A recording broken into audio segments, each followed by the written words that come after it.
नवीन 5 police चौकीमुळे नागपूरच्या सुरक्षिततेला मिळणार बळ. पालकमंत्री चंद्रशेखर बावनकुळे. 5 पोलीस चौकीचे उद्घाटन. नागपूरच्या वाढत्या विस्ताराला लक्षात घेऊन सुरक्षितता व सुरक्षा नियोजनाच्या दृष्टीने काही भागांसाठी पोलीस चौक्यांची आवश्यकता होती.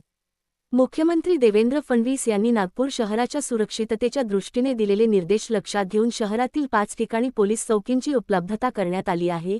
यामुळे निश्चितच नागपूर शहरातील वाहतूक सुरळीत होण्यासह अपघाताचे प्रमाण कमी होईल, असा विश्वास महसूल मंत्री तथा पालकमंत्री चंद्रशेखर बावनकुळे यांनी व्यक्त केला. पोलीस आयुक्त कार्यालय येथे आज त्यांच्या हस्ते या 5 पोलीस चौकीचे दूरदृश्य प्रणालीद्वारे उद्घाटन करण्यात आले. यावेळी पोलीस आयुक्त रवींद्र कुमार सिंगल, सहपोलीस आयुक्त नवीनचंद्र रेड्डी, अपर पोलीस आयुक्त राजेंद्र दाभाडे, शिवाजी राठोड, पोलीस उपायुक्त लोहित मतानी, दीपक अग्रवाल व वरिष्ठ पोलीस अधिकारी उपस्थित होते. गणेश नगर, कोराडी, कापसी, जामठा, गोंडखैरी, उमरगाव या ठिकाणी पोलीस चौकी साकारण्यात आल्या आहेत. पोलीस विभागाच्या यू-टर्न ऑपरेशनमुळे वाहतूक सुरक्षित होणार असून अपघाताचे प्रमाण कमी होणार आहे. नागपूर शहर आता आंतरराष्ट्रीय शहर म्हणून नावारूपास आले आहे.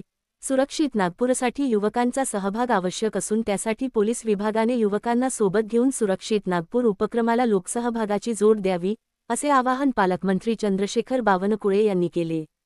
कार्यक्रमाचे प्रास्ताविक वाहतूक पोलीस उपायुक्त लोहित मतानी यांनी केले. यू-टर्न ऑपरेशनमुळे कायदा व सुव्यवस्था सुरळीत होण्यास मोठा हातभार लागणार असून नागरिकांसाठी वाहतूक सोयीची होईल, असे त्यांनी सांगितले.